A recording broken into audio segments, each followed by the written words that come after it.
গজনবীর বাজারের মধ্যে হাজির। বাজারের মধ্যে হাজির হওয়ার পর তাকায় দেখে বাজারের মধ্যে বেচা কিনা হইতেছে, কাবাব রান্না হইতেছে। ওদিক দিয়ে মানুষেরা কাবাব কিনে নিয়ে যায়। সুলতান মাহমুদ গজনবী রহমতুল্লাহ আলাইহির লোকজনেরা সবাই হাজির। এদিক দিয়ে আগুন জ্বলতেছে, যখন রান্না করতেছে আগুন জ্বলতেছে, এমন সময় সুলতান মাহমুদ গজনবী রহমতুল্লাহ আলাইহি তাকায় দেখ একটা মাদ্রাসার ছাত্র অন্ধকারের মধ্যে দাঁড়ায় আছে। সে একটা কিতাব নিয়া আগুনের পাশে আসিয়া কিতাবটা খুলিয়া কিছুক্ষণ পরে আবার অন্ধকারে চলিয়া যায়। কিতাবটা বন্ধ করে ঠোঁটটা নাড়ায়া নাড়ায়া পড়াগুলো মুখস্থ করতেছে। আবার সুলতান মাহমুদ গজনবী ভালো করে তাকাইয়া দেখতেছে, আবার ছেলেটা কিতাবটা নিয়া ওই আগুনের পাশে আসছে, আইসা কিতাবটা খুলিয়া কিছুক্ষণ পরে আবার অন্ধকারে চলে গেল। অন্ধকারে চলে গিয়ে কিতাবটা বন্ধ করে ঠোঁটটা নাড়ায়া নাড়ায়া পড়া মুখস্থ করতেছে। সুলতান মাহমুদ গজনবীর বুঝতে বাকি নাই, এই ছাত্রটা এত গরিব, এত গরিব। ওর বাবার ঘরের মধ্যে আগুন জানানোর মতো হয়তো তেলটুকু তার ঘরের মধ্যে নাই। এত গরিব, কত গরিবের সন্তান মাদ্রাসা এমন পরে পাওয়া যায়। বাচ্চার মাটা গার্মেন্টসে কাজ করে মাত্র ৫-৭ হাজার টাকা বেতন পায়। এ দিয়া ঘর ভাড়াও দেয়, সংসার চালায়, আবার বাচ্চাটারেও মাদ্রাসায় পড়ায়। এরে নবীর আশিক উম্মতের দল সুলতান মাহমুদ গজনবী রহমতুল্লাহ আলাইহি সরকারি মশাল বাহিনীদেরকে বলেন, ১-২টা মশাল আল্লাহর বান্দাকে হাদিয়া দিয়া দাও, তালিবুল ইলম যেন কোরআন পড়তে পারে। ওরে কোরআন পড়ার জন্য মশাল হাদিয়া দিয়া দাও। মশালটুকু হাদিয়া যখন নিয়ে গেল তার কাছে, বলে বাদশা তোমাকে দিয়েছে কোরআন পড়ার জন্য, তোমার ইলমে দিন শিক্ষা করার জন্য বাদশার পক্ষ থেকে হাদিয়া। ছাত্রটা হাদিয়া পাইয়া কলিজাটা বড় হয়ে গেছে, মুখে হাসি। আল্লাহর বান্দা মশালটা নিয়ে ঘরের মধ্যে ফিরে গেল। ওদিক দিয়া সুলতান মাহমুদ গজনবী রহমতুল্লাহ আলাইহি তিনিও রাজকীয় প্রাসাদে চলে গেলেন।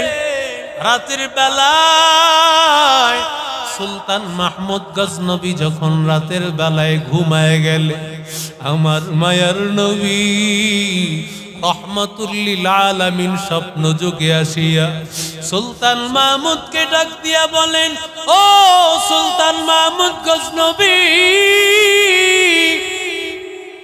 ও সুলতান মাহমুদ গজনবী, সবুক্তগীনের সন্তান, ও সুলতান মাহমুদ গজনবী সবুক্তগীনের সন্তান, নবীর ওয়ারিস তালিবুল ইলমকে তুমি বাতি দিয়া সহযোগিতা করার কারণে আমি পয়গম্বর ঘোষণা করতেছি, আমার আল্লাহ তাআলা তোমার জীবনের সব গুনাহ মাফ করে দিয়েছে।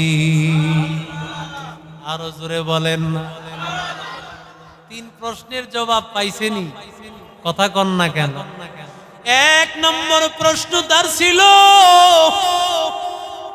উলামায়ে কেরাম নবীর ওয়ারিস কিনা? আল্লাহর নবী স্বপ্নে বলে দিলেন, ও সবুক্তগীনের সন্তান সুলতান মাহমুদ গজনবী, তার বাবা যে সবুক্তগীন, এই প্রশ্নের জবাব পায়া গেলেন। সবুক্তগীনের সন্তান সুলতান মাহমুদ গজনবী বলার কারণে নবী বললেন, নবীর ওয়ারিস তালিবুল ইলমকে সহযোগিতা করেছো, সুতরাং যারা মাদ্রাসায় পড়ে এরা নবীর ওয়ারিস। প্রশ্নের সমাধান হয়ে গেল। 3 নম্বর প্রশ্ন তার মনের মধ্যে ছিল, জানি না আমার মালিক আল্লাহ তাআলা মৃত্যুর আগে আমি জান্নাতি কিনা আল্লাহ জানায় দেয় কিনা, কোনোভাবে জানতে পারি কিনা, সেটাও নবী জানায় দিলেন। কোরআনওয়ালা এক ছাত্রকে সামান্য একটা বাতি দিয়া সহযোগিতা করার কারণে আল্লাহ তোরে মাফ করে দিয়েছে। ও দারুস সুন্নাহর ছাত্ররা, মাদ্রাসায় পড়বা, কোরআন পড়বা, মাদ্রাসায় পড়তে কষ্ট হবে। ওস্তাদেরা মাঝে মধ্যে ধমক দিবেন, ওস্তাদেরা মাঝে মধ্যে কত কটু কথা বলবে, ওস্তাদের সাথে বেয়াদবি করা চলবে না। সর্বোত্তম আদব তোমার থাকা লাগবে, কারণ নবীর আদব শিখাইছেন আল্লাহ।